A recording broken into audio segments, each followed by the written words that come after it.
Στα έγγραφα με μεγάλο περιεχόμενο υπάρχει ανάγκη ύπαρξης ενός πίνακα περιεχομένων.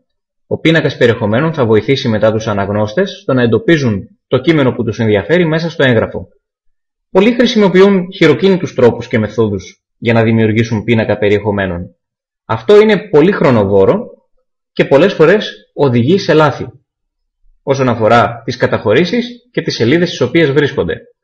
Εκτός του ότι για κάθε αλλαγή που μπορεί να συμβεί και να προκύψει μέσα στο κείμενο θα πρέπει μετά ο συγγραφέας να πάει και να διορθώσει και τον πίνακα περιεχομένων μία προς μία τις καταχωρήσεις, να τις ελέγξει αν βρίσκονται στη σωστή σελίδα.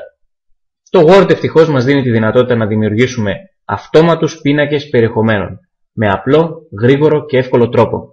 Σε συνδυασμό φυσικά με τα στυλ, τα οποία είναι εδώ πάνω, αυτά που βλέπουμε, και τα οποία είναι αυτά που μας βοηθούν να δηλώσουμε τις καταχωρήσεις που θα εμφανίζονται στον πίνακα περιεχομένων.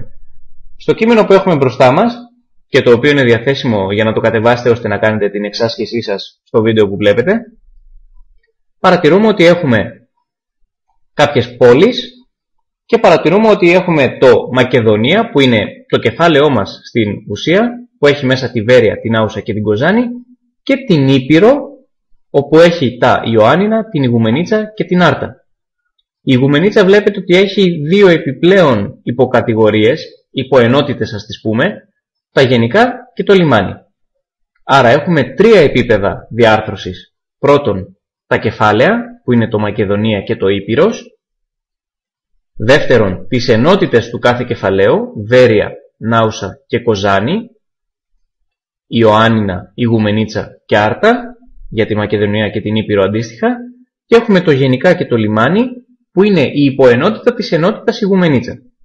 Πάμε να δηλώσουμε με τα στυλ τι είναι το κάθε τι. Θα επιλέξω το Μακεδονία και θα ορίσω το στυλ επικεφαλίδα 1. Θα επιλέξω και το Ήπειρος, μιας και είναι στο ίδιο επίπεδο, και θα κάνω το ίδιο. Θα επιλέξουμε τώρα το Βέρεια και θα πούμε ότι είναι επικεφαλίδα 2, το Νάουσα, το οποίο και αυτό είναι επικεφαλίδα 2, και την Κοζάνη, και αυτή είναι επικεφαλίδα 2. Τι άλλο είναι επικεφαλίδα 2? Πολύ σωστά. Είναι τα Ιωάννινα, γιατί είναι ενότητες του κεφαλαίου Ήπειρος, η Ιγουμενίτσα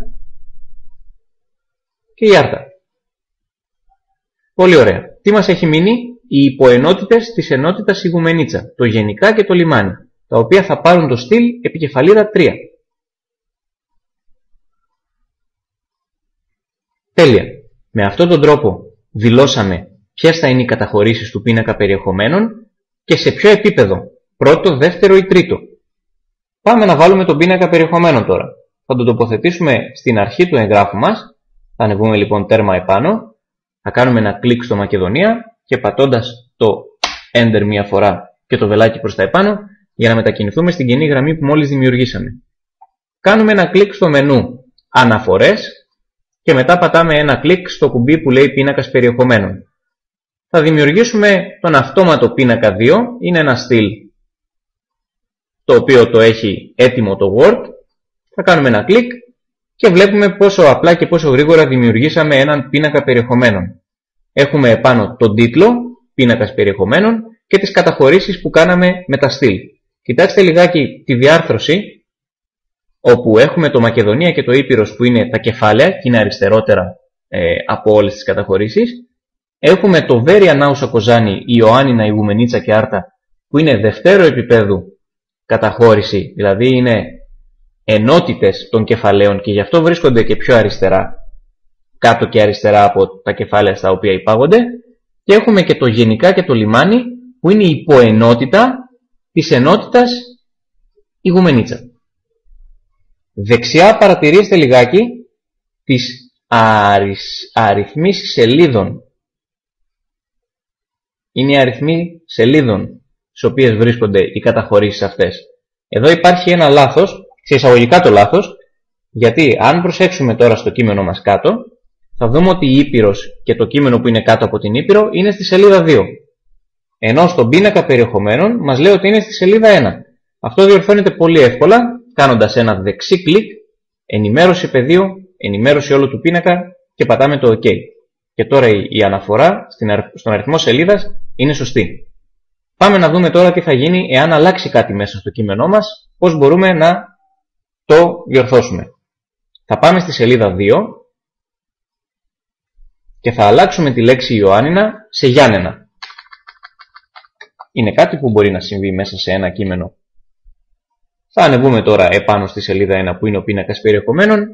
Θα κάνουμε ένα δεξί κλικ, ενημέρωση πεδίου και προσέξτε πώς θα αλλάξει το Ιωάννινα σε Γιάννενα.